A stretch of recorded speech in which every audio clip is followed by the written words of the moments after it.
Good morning. Good morning.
Cindy, Hello, how are we?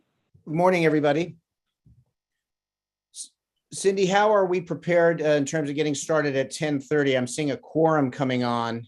My thought is I think we have a lot to get through. If we start at 10:30, can we get through some housekeeping while we await our other council members?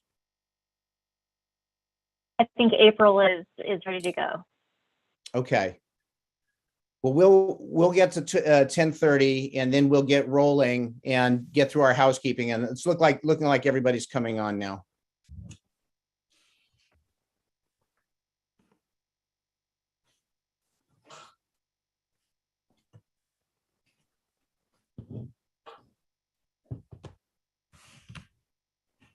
Okay, it's 10:30. Want to welcome everybody. It looks like we have a quorum, so I want to welcome everybody to our City of St. Helena Special City Council meeting, Tuesday, April 5th, 2022. We have a lot of slides today, so what we're going to do in terms of remote access is just let anybody from the public know that remote access can be found on the website, and also for future meetings, Spanish language interpretation can be arranged by getting in touch with the city ahead of time at 707-968-2640. With that, we'll move first to the Pledge of Allegiance. If folks would mute their microphones and follow with me. I pledge allegiance to the flag of the United States of America and to the republic for which it stands, one nation under God, indivisible, with liberty and justice for all. We'll move now to our roll call, please. Mayor Ellsworth, Here. Vice Mayor Doring, Here. Councilmember Chateau, Here. Paul, Here. Hardy,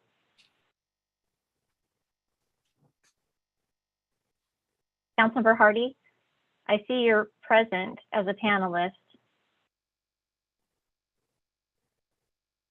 Here. Very good. And so Thank we'll you. move. Thank you. We'll move to our adoption of the agenda. I'll look to the city clerk to see if there are any changes to today's agenda. There are none. Very good. Is there a motion for adoption of the agenda? I move approval. Second?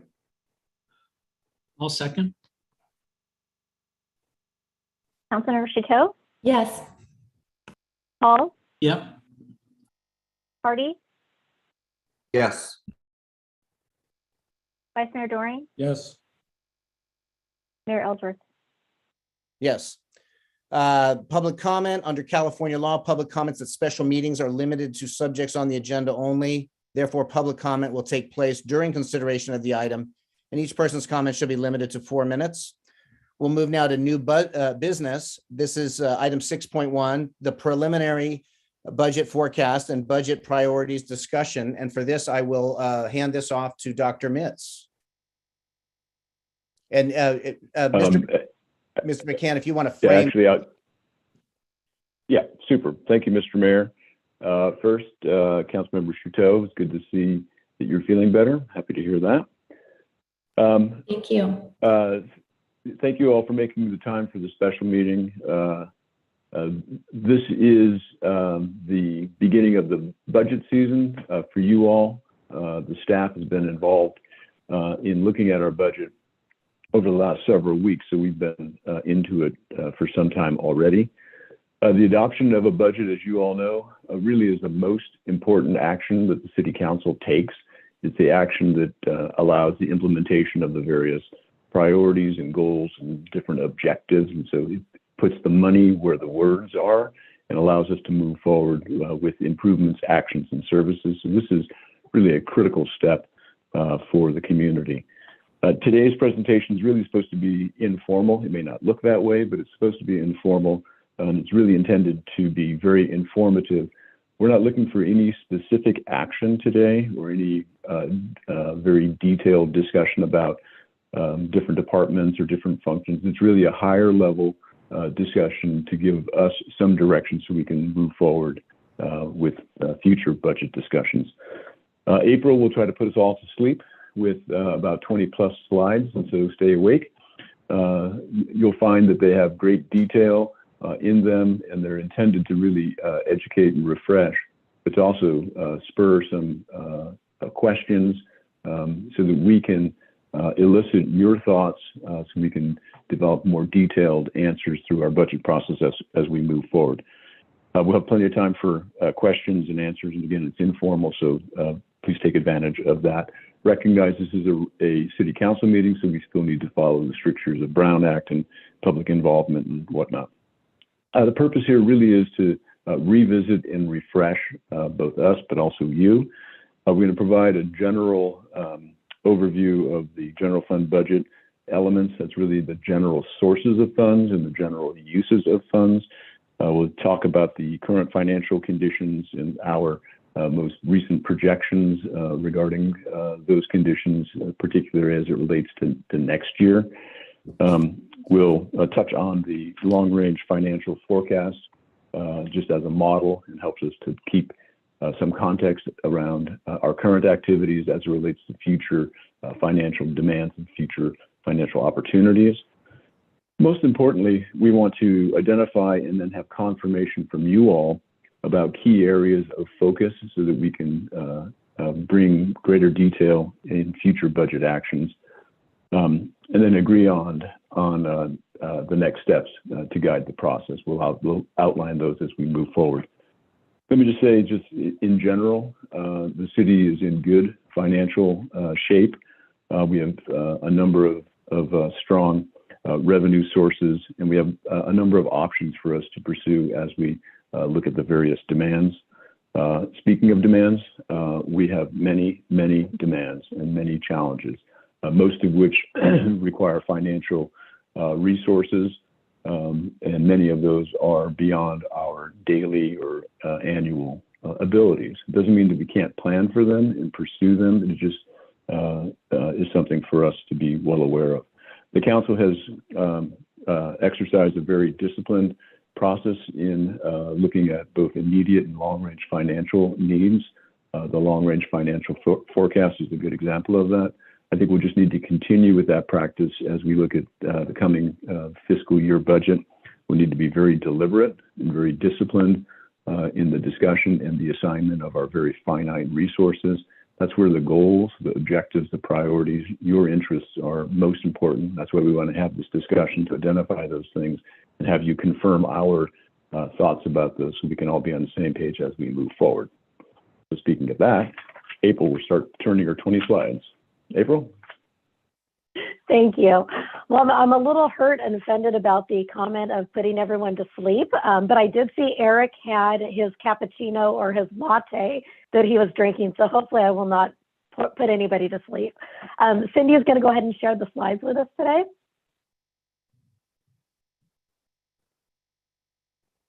So as stated, this is a preliminary budget forecast. If you can go to the next slide, Cindy. We do have 3 different objectives for the workshop today, which I believe Jim had covered most of them. The first is looking where we're currently at in fiscal year 22 and providing a general fund budget update and forecast for where we're actually think we're going to land at the end of this fiscal year. Every month that goes by, we have better and better numbers that come into play for particularly our sales tax and our transient occupancy tax, our TOT tax. So this does take that into consideration. The second objective is for a preliminary discussion of the draft general fund budget and also just get confirmation from the council on the direction that we are taking. And then also just to review the long-range financial forecast, or what we refer to commonly as the LRF, just the assumptions and the scenarios that we will be running for city council, and to get any other city council feedback on that. Next slide. So this gives us an update of where we currently are at in fiscal year 22. So you'll see the 3 different columns. The first, and I'm really focusing just on sales, TOT, and property tax, because these 3 general fund revenues account for just about 90% of all of our general fund revenues. So those are our 3 primary drivers. Our adopted budget, we did $13.5 million for sales, property, and TOT.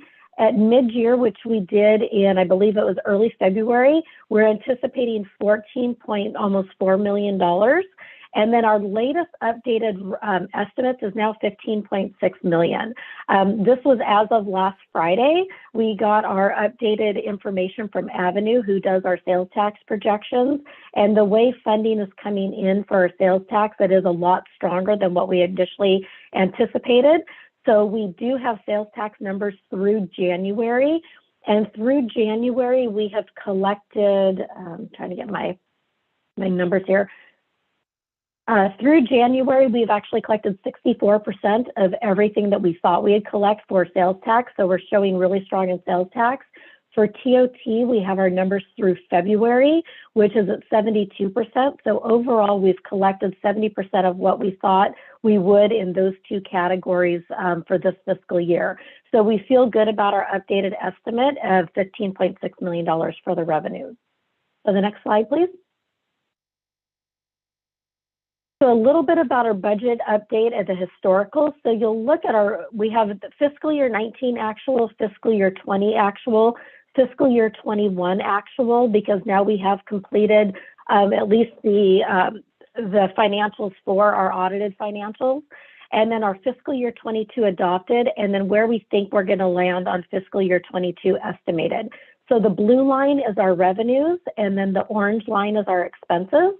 So you can definitely see fiscal year 19 is pre-pandemic.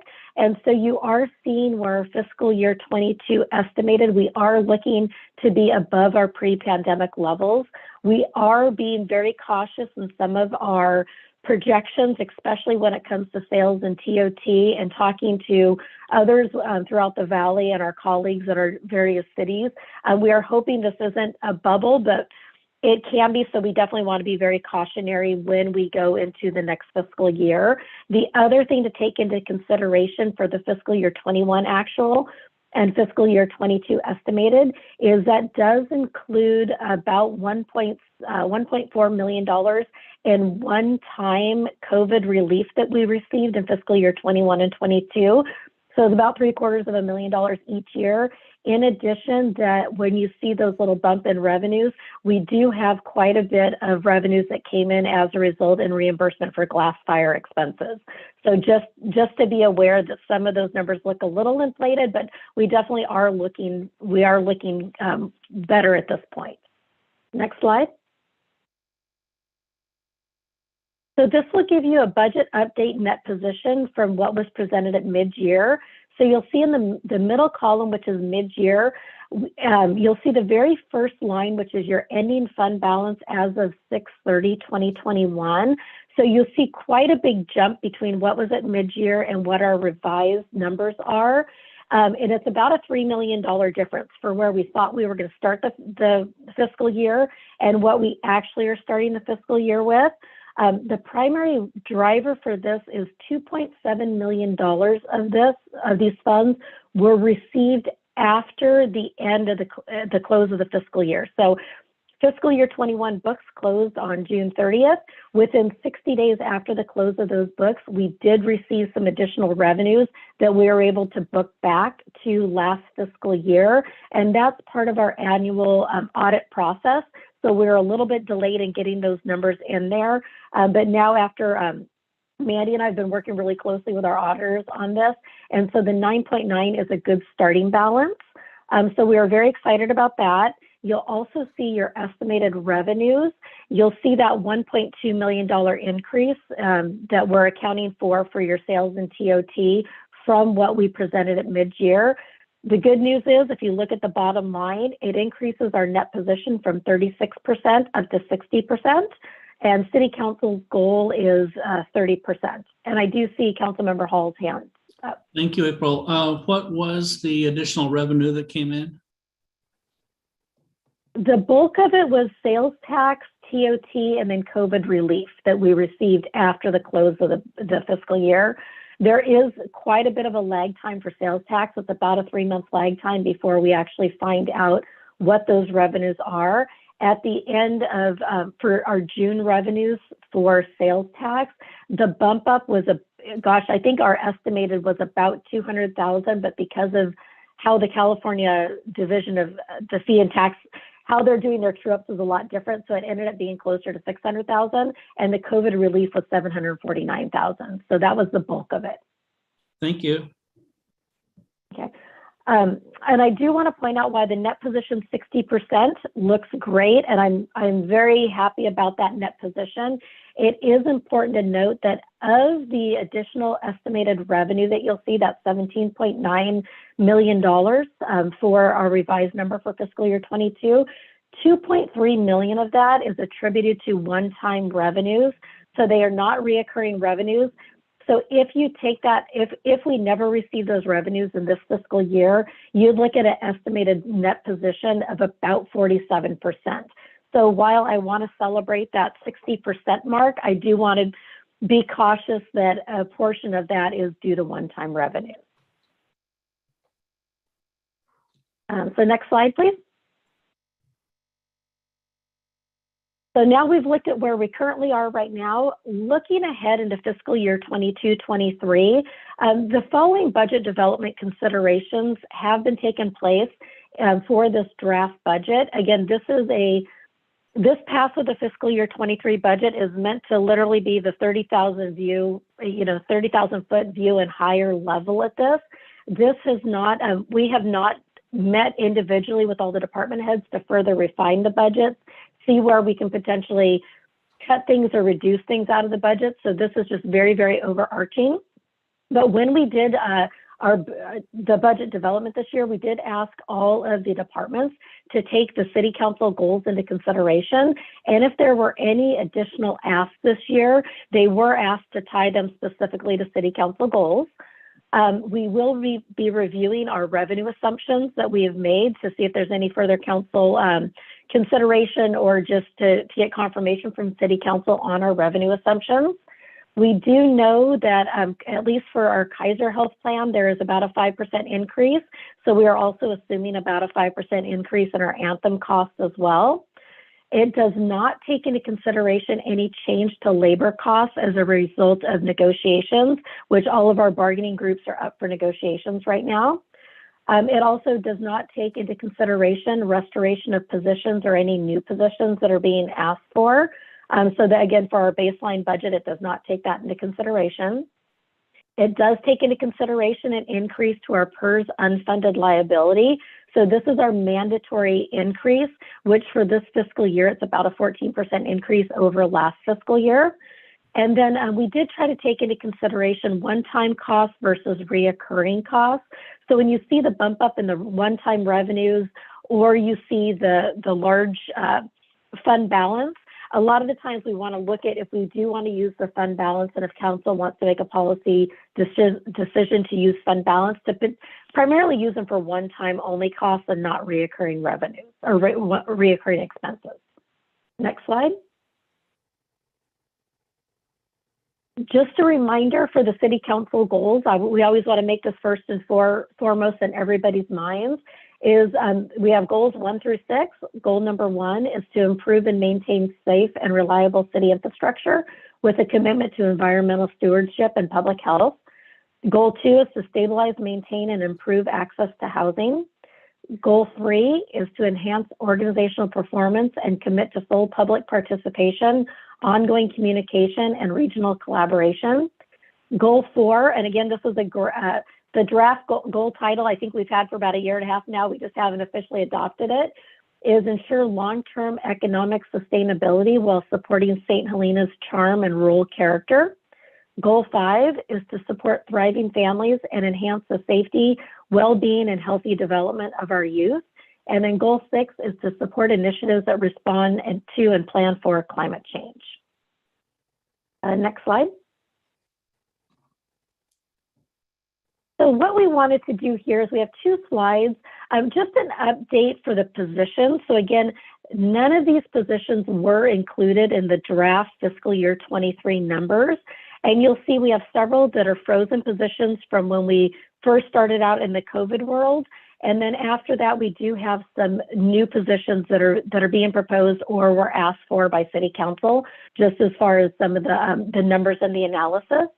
So you'll see, starting from the top, we have 1 frozen police officer position, and you'll see the total cost and then general fund costs. I'm really just focused right now on the whole presentation today is on the general fund. So the general fund cost for that position is $151,593,000. The librarian one was actually the senior librarian position that was frozen, but it looks like we might have some shifting in staff a little bit. So overall, it's about $113,000. Park superintendent is $145,000. Senior civil engineer is $110,000. Recreation supervisor, $133,000. And a planner is at $172,000. And then the next 3 positions were new positions. The first was the assistant city manager that the council did ask for an analysis on. And the analysis is the general fund cost would be about $147,000 for this position. Administrative analyst for administrative services, and this would be to support the ongoing and increasing workload that's particularly happening in the finance division, but also would be able to help out in other areas of administrative services.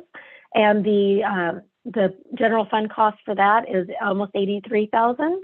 And then an engineering manager position at $114,700, almost $115,000. So total general fund costs for positions that are not accounted for is about $1.1 million for this category. So the next slide. So this is just our draft revenue assumptions. So again, we're looking at the 3 main categories, which is property sales and TOT, which is about 90% of our overall general fund revenues. So for our property tax we assumed a 3.4% increase in property tax, and that is what our fiscal year 22 actuals were. And we did exclude ERAF because the ERAF does fluctuate every year, so we do count that as one-time revenues, and we do not include it in our normal budget development. But based on that, we're looking at a net increase of $186,000.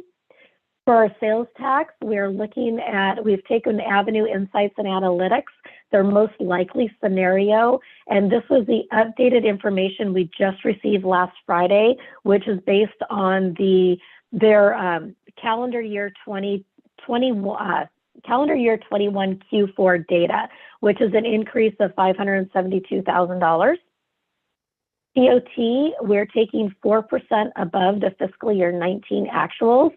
So again, fiscal year was pre-COVID. And when we surveyed what other people are doing in the Valley, 2 other cities were actually taking their fiscal year 19 actuals.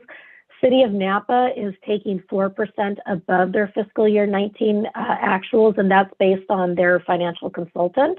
And then when we looked at Visit Napa Valley, they actually are showing an 8% increase above their fiscal year 19 actuals. So we feel pretty comfortable based on the performance that we have right now and seeing what we're looking at. We feel comfortable with that 4% range. It was interesting to note that Visit Napa Valley, they are actually looking at a lower occupancy rate, but they're looking at higher average daily rates, so higher ADR. So that's where they're getting their 8% increase. And then for our other category, that lumps every other general fund revenue, which is the other 10%. We are showing a decrease in this area. Primarily, it's because we did receive one-time COVID relief revenues in fiscal year 22. So overall for that category, we're looking at about a $578,000 decrease. So for our preliminary budget revenues, we are looking at an overall increase of just about $500,000, so about $500,000. So next slide, please. So this gives you the budget update. So it's taking the same slide that we already looked at and then adding in your draft fiscal year 23. So at this point, we are looking at our revenues, which is the blue line. So our revenues of approximately $16.3 million. And our first draft of expenses, again, this is before we fine-tune, before we've met with department heads individually, our expenses are about $17.3 million. So at this snapshot in time, we do have a revenue shortfall of a little over $1 million. And then if we look at our fiscal year 22 adopted budget versus our draft budget for our expenses, we have about a $1.7 million increase in expenses, just so we can kind of compare what we adopted this year versus what our initial draft is for fiscal year 23. And again, it's important to note that that $17 million in expenses does not include any restoration of positions, any new positions, and any additional labor costs as a result of negotiation. So the next slide. So when we're talking about that initial increase in expenses over our fiscal year 22 adopted and fiscal year 23 first draft, what we wanted to do is try to capture the cost drivers net increase. So these are the very, very high level cost drivers. There are other cost drivers that we're all pretty well aware of: increased cost of materials, difficulty getting materials, increased in fuel costs. So we didn't lay these out. We kind of tried to do a 30,000 view level. And so based on that analogy, we did any costs that were $30,000 and above to kind of show you what the net cost drivers are. We did also determine make a determination if it's discretionary, and also if they're one-time costs. And so you can really see what are ongoing costs versus the one-time costs. So you'll see the Napa Valley College Move tenant improvements. We did add an additional $350,000 into next year's budget for this particular line item. We don't know exactly how much the final dollar amount for those tenant improvements are going to cost. Right now, we have about $750,000 in the budget just for tenant improvements, but we will not know the actual dollar amount until we actually go out to bid on that, which will hopefully be in the next couple of weeks. An additional cost driver was the addition of full-time firefighters that occurred this year in fiscal year 22. So that's $300,000 above what the fiscal year 22 budget is. We're looking at fiscal year 23. We have our normal cost of step increases. So this accounts for anybody that is currently working at the city that is moving between the steps, going from anywhere from step A to step E. That accounts for $225,000 to the general fund. For new budget requests, the Public Works Department for parks, it was new equipment of approximately $125,000. Those are one-time costs, and some of those new equipment purchases do have a direct correlation with the climate action plan and just our climate goals, such as the purchase of new leaf blowers that are the battery powered as opposed to electric, and the replacement of some aging equipment. Public Works engineering support. So these are for very specialty items such as traffic and or just on call. So different types of engineering support is $105,000. Health insurance increases, which we talked about, that 5% increase is $102,000. A planning consultant for CEQA, and this is specifically tied to our affordable housing element and updating different parts of our zoning code, and that's $100,000 and is considered one-time cost. planning software. This is an upgrade to our very, very antiquated current planning software, Trackit, that we've had for a very long time. So we are looking at an increase in cost. The overall increase in our annual cost is estimated to only be about $15,000 to $20,000. But when we do implement a new software, there are one-time implementation costs. And so this number might fluctuate. We are looking for a more hard number from the consultant that we're looking at going to. Maya and her team has been working for a very long time on trying to get these numbers. So that one could fluctuate a little bit. Dr. Miss, I'm I have a Councilmember Hall.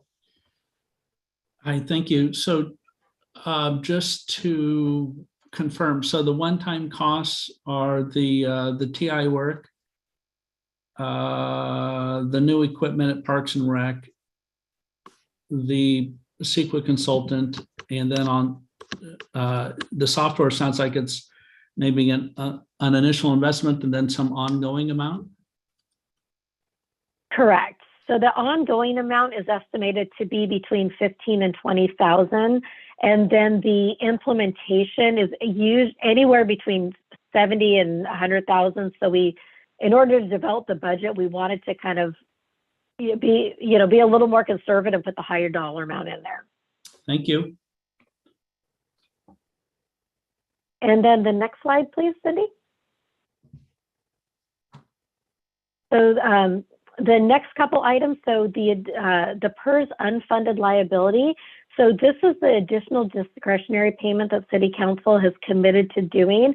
While it is discretionary, it is an increase this year of $96,000, and that is to actually pay it off in a 15-year clip. And I believe this is the third or the fourth year that we've actually made those additional discretionary payments.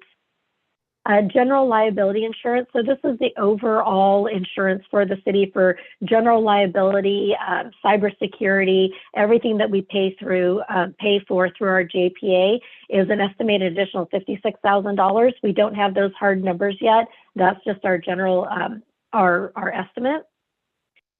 Police department does have some capital equipment that needs some new investment in capital equipment, and that's $39,500. And then for our Public Works Trees Department, it's the phase 1 of our tree inventory, as well as phase 2 for Crane Park maintenance, which is $38,000. And again, we just tried to take everything right above that $30,000 or $30,000 level. So we're looking at a total budget increase from fiscal year 22 to fiscal year 23 of $1.6 million. But of that dollar amount, about half of it is considered one-time expenditures. The next slide, please. So now are some items that we just want to bring to City Council's attention that were not included in the budget. So when we look at those very big numbers, we did not include any additional costs for civic improvements or maintenance. It does not include any storm drain maintenance, and a lot of that is contingent also on Measure H, which is going to the ballot in June. It does not take into consideration any HMGP, which is Hazard Mitigation Grant program match, which right now we are submitting 3 applications for, we have defensible space as well as a couple generator applications, but any types of match on that would be 25%, and it's also considered one-time cost. Any change to labor costs as a result of labor negotiations, it does not take into consideration any frozen or new positions. It does not take into consideration any additional Napa Valley College moving expenses, depending on what the actual quotes come in at. And then it does not take into consideration any PD patrol vehicle replacement expenses. We know we have several vehicles that we do need to replace. We have just recently got in quotes for that, so we have not embedded that in the budget. One item to note is that over the past couple of years, to kind of help soften the budget, whenever we purchase vehicles, we have done them on a lease to own program. So it's broken down those costs over a 5-year period. Because we have a little healthier fund balance, it might be something for City Council policy consideration is do we utilize the use of fund balance to outright purchase some of these vehicles as opposed to breaking it over 5 years. But as we further develop the budget, what we'll do is we will take that into consideration. So the next slide. So this is where I get to turn it over to City Council. And what we want to do is just receive confirmation on the revenue assumptions that we've made and to see if there's any additional feedback or questions. If you have any feedback on our expense priorities, and we can easily go back between the slides. And also if there's any other funding requests that we might not have considered in our preliminary budget. For staff, our next steps following this meeting today is the city manager and the finance staff will be meeting individually with the department heads to review their requests and fine tune things where we need to. We will also be looking to strategically fill the positions to address the staffing needs, but also take into consideration the budget that we are working with. And again, we might have some additional unidentified needs that might arise between now and when we actually have our budget workshop, which is going to be in early May. So with that, I will turn it over to the City Council for your preliminary confirmation and feedback. Thank you, Dr. Mitz. And I'm seeing Councilmember Chateau with a hand up, and then we'll see if there is other input from council members. Thank you so much. Thank you, April, or Director Mitz, for all of this. It wasn't boring. There's a lot of good information in there. And also, I'm just trying to process it all because it definitely seems like we have more expenses than we can pay for. So on that note, I'm also adding another funding request to this because of our Napa countywide climate action work. We are a part of that countywide group working on actions that we can take right now. We know that the climate emergency is getting worse and that the way through it is to actually start taking actions. There was an IPCC report out just yesterday or the day before talking about both there are solutions and we are running out of time. We have about 7 years now to start really taking action. And when I'm excited to share with you what we are coming up with. These are good things for our city. They're things that are already on our own work plan in terms of electrical vehicle infrastructure. It's also things like increasing access or making it easier for solar permitting, and then waste diversion, helping make sure that we're going to set a goal now of 90% of waste diversion by 2030. And how do we all work together to go there? That said, our part in St. Helena, I only have really rough numbers. The numbers haven't come to us, but our budgeting process is now. So the numbers look like our part in St. Helena would be 8.5%. So that's like $15,000. If we want to allow some wiggle room, that would be up to $20,000. I think this is really a moment where we need to put action to our words with climate and make sure that this is in our budget. Just to note, this is on top of what we've already budgeted as a city for our own actions. So we have about 5,000 that's already in our budget that would be for our share of working countywide. And then another 25,000 that's in there for the leaf blower rebate program. So I don't want to take money from that. This would be additional, knowing that we need to be a team player and really truly start taking more climate action this next year. Thank you for that input, and just want to put forward my support of that also being on the Climate Action Committee. And we can see where council is on that, and also seeing if there's other council input on the general presentation.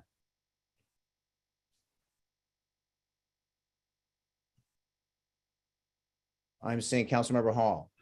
I was wondering if Dr. Mitz wouldn't mind going through the LRF before we get into this conversation, so we can have some context on current activities.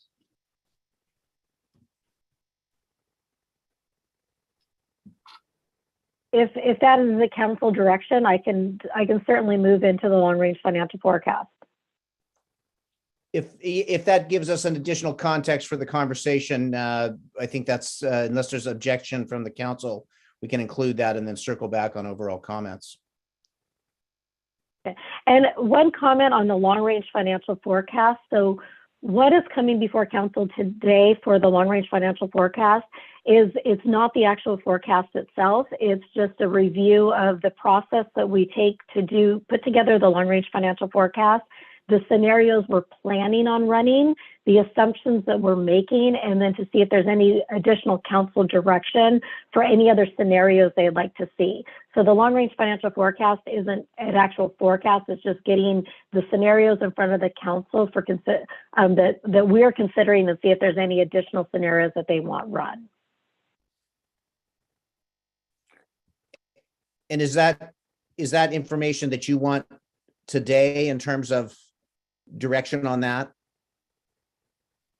Yes, because the LRF will come back to City Council as part of the regular the budget process. So what's in front of you today for the LRF, it's literally just, it's looking at the scenarios we're planning on running and just letting us know if there's any additional feedback or guidance. Okay, and so I want to just make one or ask one question in terms of our net position in terms of our reserve. So we're looking at currently 60%, but you've made a calculation that because of the 2.3 that is one-time monies, that is standing more at 47% if we're not looking at those one-time monies. Correct. So, and I just wanted to point that out. So for ongoing operational expenses, if we did not get those one-time monies, we would actually be looking more at a 45% reserve. We truly do have a 60% reserve, so it does give council a lot of leeway if you do want to make some one-time investments, or if you like to actually just keep the reserves up, knowing that, you know, we did hit a recession. You know, Mandy and I were talking just earlier today how she read a report where it says, hey, California could potentially hit maybe another recession starting as early as this summer, because we might be on this roller coaster ride. You know, with COVID, everyone's excited to get out, but then it might taper back down again. So we do want to be definitely cautious about leaving fund balance. We also know that we have some very large expenses that are coming our way, and we know we have our wastewater treatment plant project that council did authorize the utilization of general fund if we needed to get there, and we're in the process of that project. We know we have storm drain projects, we know we have civic infrastructure projects. It does not account for any emergencies that come that we might need to go into general fund reserve. So while I'm very optimistic and I like our fund balance, I also want to make sure that we're very cautious about, you know, the amount that we use and for what. Thank you. And just as a reminder, our policy is at 35% at this point. That's the baseline policy we have. It's 30% is the current 30%. policy. Okay, thank you. And so unless there's additional council general input or objection to looking at the long range financial forecast, we can go ahead and take a look at that, or where we are with that.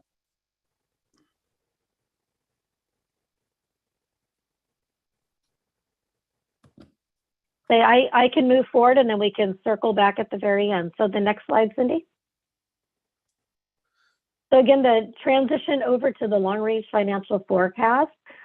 Just a refresher on what it is, it does provide current and long range financial assessment of your revenues, your expenditures, the fund balance, the emergency reserves. The primary objective is to provide the City Council and the community a financial forecast and identify any significant issues that may need to be addressed in the annual budget development process.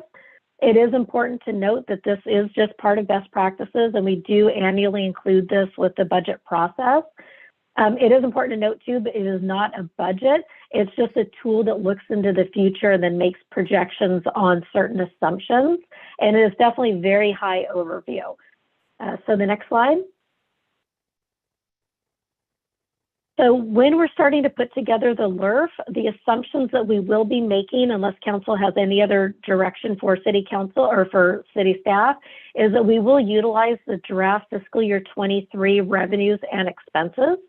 We also utilize previous year's actuals, but we do remove non-reoccurring revenues and expenses, such as strike teams, fire-related expenses and revenues that we received, the excess ERAF, the COVID relief.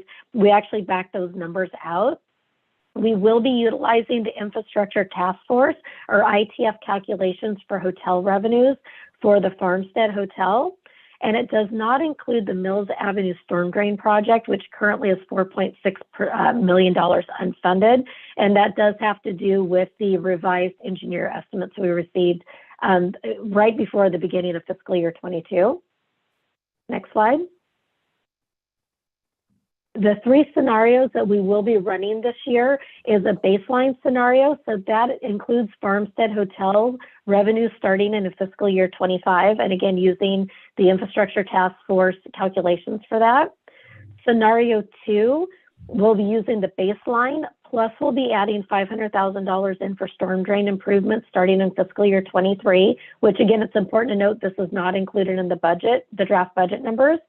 It also will include $500,000 for civic improvements starting in fiscal year 23. And then the third scenario that we will be running is a baseline plus the $500,000 for civic improvements.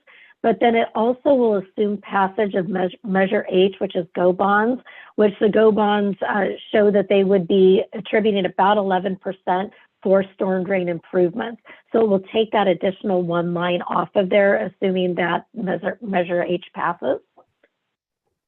And then the next slide. Just wanted to provide a refresher and just a reminder. And this is our sample fiscal year 22 baseline. So again, we have not updated any of these numbers. So City Council can see how we currently have this laid out. Is we show what our actual and our forecasted are for the 10 years. We show what our beginning fund balance is, so that will be updated to show what our actual funding beginning fund balance is for fiscal year 22. It will show our estimated revenues, and then we'll break out the increase to property sales and TOT for Farmstead, just like we did before, so you can see how the one hotel actually increases it as opposed to just lumping it into revenues. We'll show our total expenses, and then below our total expenses, because those expenses are basic operational expenses with inflators that are built in, we'll show the line items for the storm drain repairs, for civic improvement and repairs, and potentially anything else that City Council would like us to add in there. So then you'll see your total expenses, your annual surplus or your deficit, and then what your ending fund balance will look like and your unassigned net position. So the next slide. And again, this is just for general discussion and discussion, direction, and feedback on our assumptions. If there's any other assumptions you'd like to see us make, and if there's any other scenario requests you'd like to see us build in. So with that, again, I will turn it over to City Council and to get any feedback on the budget discussion item as well as the long-range financial forecast. Is there any initial council comment here on this? Could you please back up to the LRF itself, the sample? So what goes into this assumption that Farmstead is up and running by fiscal 25, 26? Is that right? By fiscal year 25, yes. Okay. And does this include unfreezing any positions or adding any new positions? You know, I would have to look back at my notes to see if it does or not, but I'll make sure that I add that in there. Okay. Would you like to see it with all positions unfrozen? Well, I'm just trying to look ahead here. I mean, basically, this forecast shows that, you know, we are below our net position target anyway in about a year or 18 months. Roughly. So right now, the short-term forecast that you just presented show that we need to come up with about $1 million to right ourselves. Is that correct? In the meantime, you said that our revenues were up $500,000 and our expenses were up 1.6. Correct. So in other words, if you folded that into this scenario, and I know this is just a sample, April, but if you folded that into this scenario, this is actually it would actually be worse than what's showing here. Is that right? Without any other adjustments? That is correct. And also remember that this is a sample baseline for 22, and this was done, I believe, In June? I think it was something? presented May of 2021. So it definitely has some outdated information that we need, that we know that we need to update. Okay, so for instance, the fire department positions are not included in this scenario that we're looking at. Correct. Okay, thank you.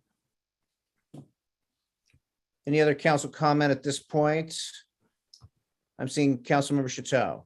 Thank you. I think it could be helpful to have, and I don't know how you were calling it, but the long range financial forecast to also model a second hotel.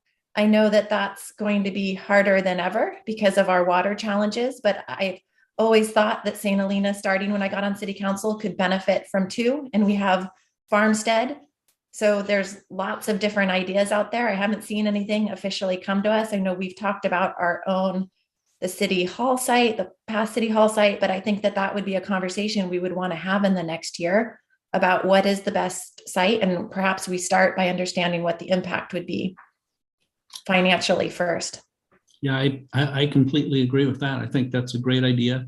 I also think the Farmstead numbers, depending on what happens legally out there, might need to get pushed out further. Anyway, we can massage it, I guess. Thank you. I'm seeing Councilmember Hardy. Yes, it does seem to me that, updating the LERF to reflect current information would be helpful. And in particular, if we have any way to understand whether or not the Farmstead project is actually on track in Right. essential respects to be open for business fiscal year 25, that would be good to know. I do think what we've already seen is a pretty powerful and persuasive evidence of our need for increased revenues in order to meet the goals and objectives we've already adopted over time. And with respect to the role that additional TOT through an additional hotel could play, I think really taking that conversation to a point where we know how much additional revenue we need as best we can tell from our projections is a key. It's easy to talk about an additional hotel in the abstract, and it's easy to assign some future revenues, but when we're thinking about this through the budgeting lens and with long range forecasts in mind, it's a relationship between revenue and expenses that's really the key. Things like our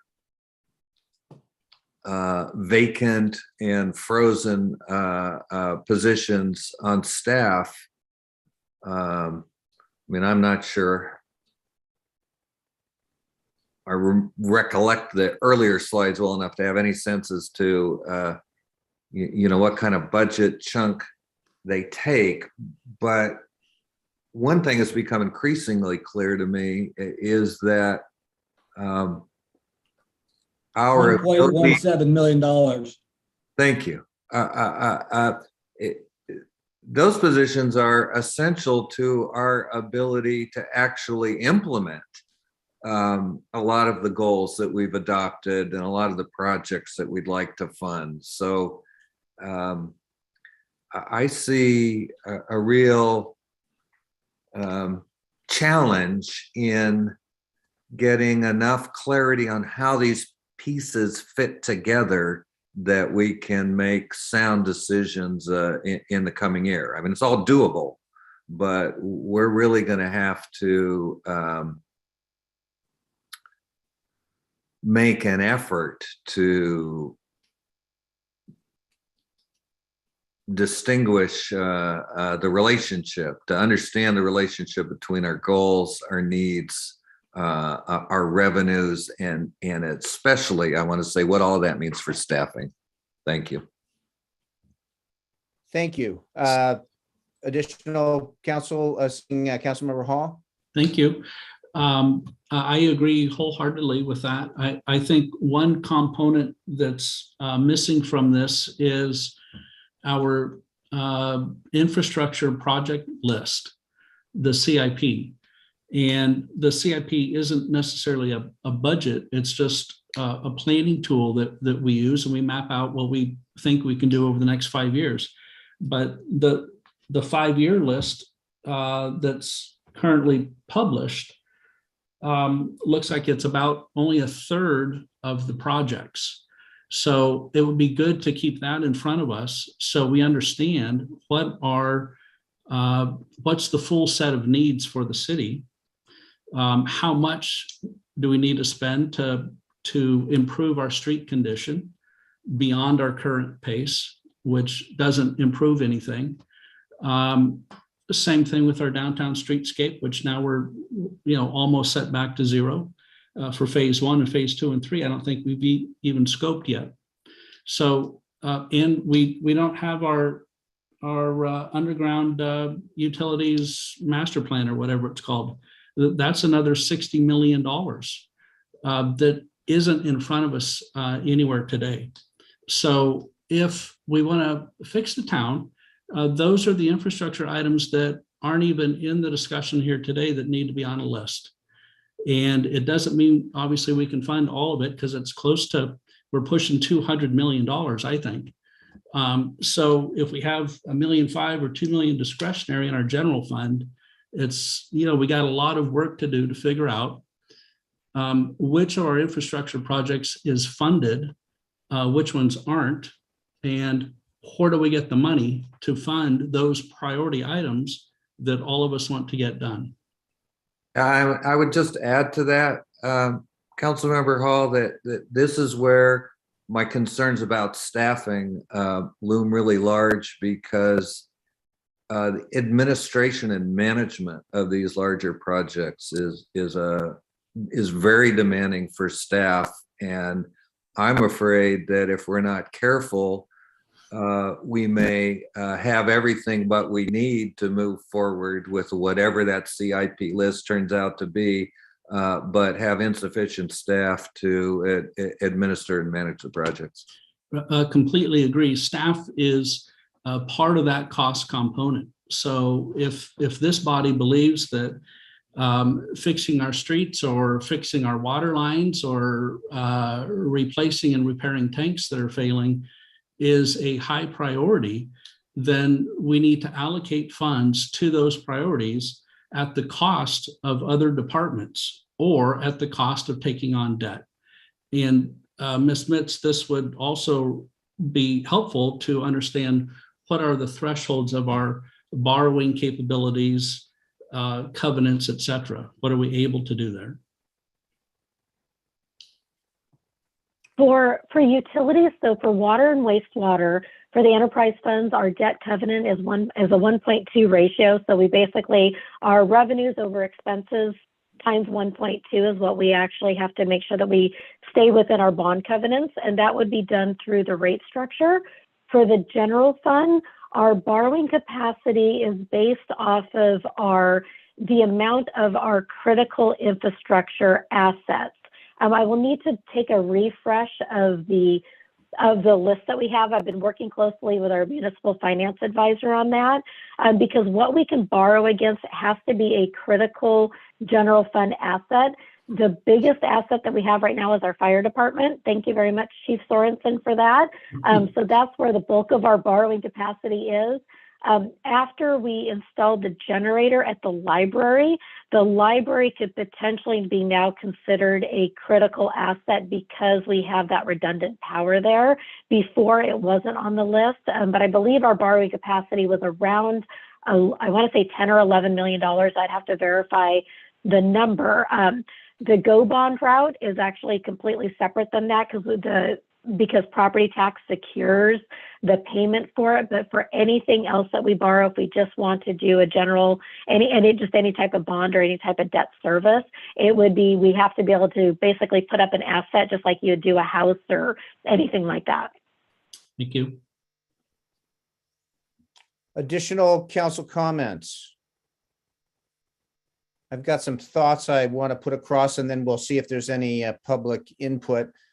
Certainly very good conversation. I agree with much of what's been said. I think important to have the CIP list as part of what's on our radar so that those items don't slip off. Salaries, very important to keeping things functioning. Building our revenue. I want to put out an idea that may not gain much resonance here now, but I think something to consider. When we look at a portfolio, an investment portfolio, and look at diversification, so you have a strength in diversification. A few years ago, the city of Healdsburg commissioned a study on how to have a diverse economy within a small town. It was done by a Sonoma State economics professor who also recently, about a year ago, I believe, or perhaps a little earlier than that, presented to these Napa County supervisors the idea of taking things that you already have in your community, certainly with us, things like education, our medical system, light manufacturing, ways that we can also consider bolstering our revenue through economic diversification. One of the concerns I have, and I'm certainly supportive of the visitation aspect of what we do here, but wanting to make sure that it's balanced so that if we move into situations like fire or pandemic, we've got other revenue generators. A good example is American Canyon, who during the pandemic, the impacts to their overall economy were less than some of the other Napa County towns because they were a bit less dependent on the visitation. Not that they didn't have it, not that they didn't want it, but it was just more balanced within. So to continue to look at the potential for diversification through things like working with our local colleges, our local hospitals, et cetera, and also light manufacturing that could also tie into the ag industry and be something that could actually be imported from Napa County, including St. Helena. So just some thoughts about certainly supportive of the ideas of revenue generation, making sure our staff is strong, and keeping those CIP items on the radar. With that, I see Councilmember Hardy. Yes, no, I just wanted to add a thought regarding diversification to the discussion. I think there are two lenses through which one can look at the local economy. One of them is through the lens, I would say, just of the economy in its totality. And there are lots of things that one might consider for diversification. But if one looks at it through the lens of the municipal fisc, in other words, through the lens of which economic activities generate revenue for the city, then it's a very different slice. For example, the city collects no revenues from additional services, non-retail items, and none to my knowledge then from manufacturing, except in those cases where local manufacturing generates local sales tax. So there are important reasons to have diversification for the local economy as a whole, but I think we need to be very cognizant of the fact that many forms of diversification will not strengthen the city's financial picture. Thank you. Good points. Thank you. One last point I'll put into is that recognizing the climate concerns as well. When we look at what we want to do moving forward, factoring in those issues with climate, water, et cetera, so we stay in balance on those aspects as well. With that, I'm seeing Vice Mayor Doring. Thank you, Mayor. You raised a point that I wanted to ask about with our staff. Have we quantified in some form or fashion the issues of climate change in our budgets, particularly the ongoing issue of water supply, water shortage, response to that? You know, sort of looking at what we did last year, we had to ramp up costs because of implementing fairly significant water restrictions. I think we have to incorporate that in some form or fashion, anticipate that probably maybe not tomorrow, but it's going to happen, I assume, in the next fiscal year. Also wanted to put on the table maybe the potential look at our chamber budget to see what the ask is there and where that can be enhanced so that we can get more revenue based on our investment there. I don't know where those negotiations are, but I'm sure they're coming soon. So that's another thing that I'd like to look at. But just in terms of, is there sort of a number that folks are using, or a percentage of budget as an expense just based on general climate change conditions? Seems like we need to incorporate that in the LRFF or in our budget. Thank you. And seeing Councilmember Hall. Thank you. I think, Vice Mayor, those are good points. I don't know what a climate change number is. I would look at things that currently are not on our CIP. Like, can we raise the dam at the reservoir by 10 feet? If we can do that and spend $5 million doing it, it doubles our water storage. It doubles it. It's a huge change for us. It'd be hugely beneficial. Maybe it's $5 million. I don't know what it is, but those are the types of things that I think should be on our list. We need to be working on. Those projects take years to do. And if we ever want to get out of this mess, we have to start working on those things and keep the full list in front of us. So I would be real specific about those types of activities that are clear issues that we're already aware of, and put the money against those items. Another is this RENA housing bind that we're in. If we're going to add 300 households or be fined by the state, what does that do to our infrastructure cost here? What does it do to our roads? How many intersections are going to need to be signalized with 1,000 more people living here? All of that stuff, we ought to be doing what if scenarios and incorporating some line item somewhere in our numbers today to begin setting monies aside for these inevitable things that we know we're grappling with. So that's what I'd like to see. I get real frustrated with, I know we have to establish an annual budget. I think that's fine, but it must be in this much broader context. Thank you. Are there additional council comments at this point? Oh, a question I wanted to ask Dr. Mitz is, when we get into our more specific budgeting, will the departments be coming forward and letting us know what they're looking for? We'll have those breakdowns. That's correct? Correct. So during our budget workshops, we will actually bring it down at the department level. So it will not be the line item by line item level, but it will actually be the department level. Very similar to what we've done today, but it's on a departmental basis. Very, very good. Councilmember Hall? Thank you. Just one suggestion. It would be great to hear from department heads. I don't know what the process is or how we've typically done it, but it would be great to look at it as an exercise of what is the best way to provide necessary services to the community from your department. Not are there holes in my department today? Is there a different way of thinking about providing the services that you provide? Can we provide better services or services that are more in line with our community today for lower costs? Thank you. Thank you. And seeing what I'll do now is just look and see if there is anybody from the public that has any comments. And I'll look to our city clerk.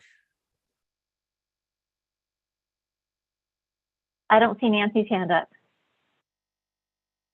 Okay. We'll bring it back. We'll bring it back and I'll look to I'm seeing City Manager McCann.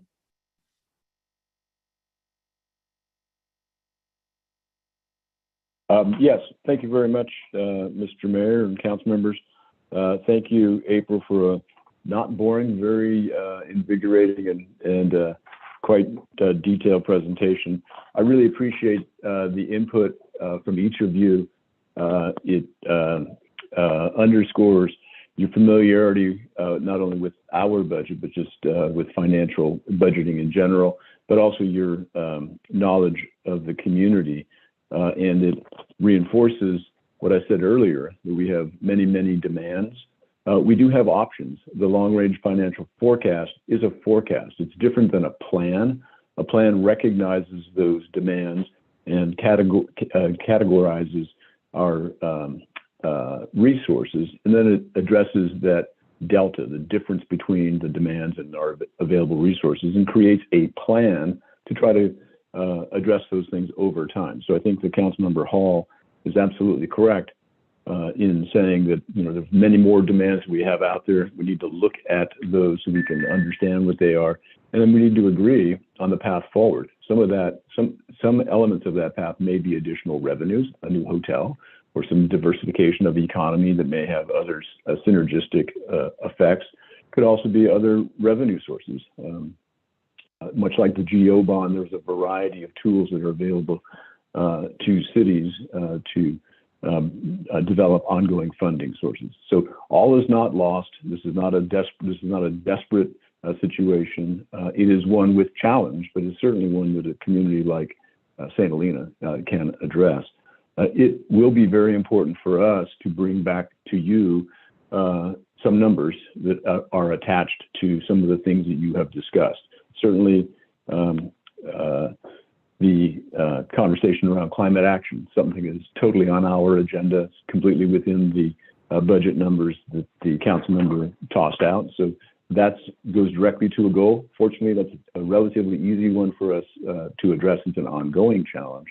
But we will also bring numbers and proposals back to you relative to staffing, because you're absolutely correct. In order to advance these things, we need more horses, and we need to not burn out our existing horses. So we need to make sure that we have adequate staff to move things forward. We have to capture all of those items so that we have them there, so we know what's ahead of us, and we can set up our rate structures and budgets and fees and economic development plans accordingly, and bring those all back to you so that we're aligned in expectation. What I see is a huge list of to-do items and not always great progress. And that's not because anyone's shirking anything. It's just there's frankly way too much to do. We need to get that so that it's aligned with our capabilities, both financial and human resource and community interest as well. And so we'll work on that to bring that forward. I wanted to touch on one other item here. Oh, the CIP. I could not agree more that the CIP, it's not king, but it's right up there in that royal hierarchy. We just need to identify those things and be sure that we capture them. Many of them are big ticket items. Some of them are not defined. That doesn't mean that we can't list it and say we don't know about it. Let's put down, for instance, the reservoir. The reservoir. We don't know what it is. We can put $3 or $4 or $5 signs because we know that's what it is. But it will take hundreds of thousands of dollars to evaluate. It will take energy from the council and our staff to manage that evaluation. So that's a project. Even if we don't do anything, it's a project, and it's just important for us to recognize that. So I think it's a very good conversation. We look forward to your further input, and we'll bring back recommendations at a subsequent meeting. I'll say that what I'm hearing is initial emphasis on keep doing what we're doing, focus on infrastructure, focus on civic facility improvement, identify the key staff, whether they're frozen or new, that we think we should bring to you, draw attention and funding to climate action, continue our efforts around public safety. We've added 4 firefighters. That's a significant dedication to public safety. We have a $2.5 million vegetation management grant that we expect to receive, which will have almost a $320,000 local match. We'll continue that emphasis. Our police department needs some attention. We'll bring some recommendations regarding that. Look at a new revenue generation. It doesn't happen overnight, but the planning has to start. And then update that LRF, because that is, I think, all important to provide the guidance that we need. So those are things that I captured. I'd love for you to either correct me or to add anything else that you'd like April and the rest of the staff to focus on. Any comment here from council?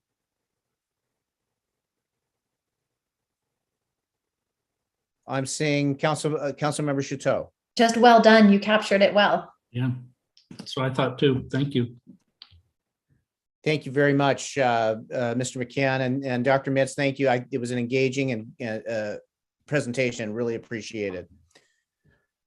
So with that, any additional comment before we sign off, and then we'll circle back as things go. Thank you, Dr. Mitz. Thank you, everybody. Thanks for all the, Mr. McCann?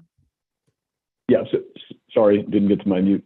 Just want to ask April, please don't be shy. Are there any specific questions that you or Mandy want to ask so that as we move forward, we have that input?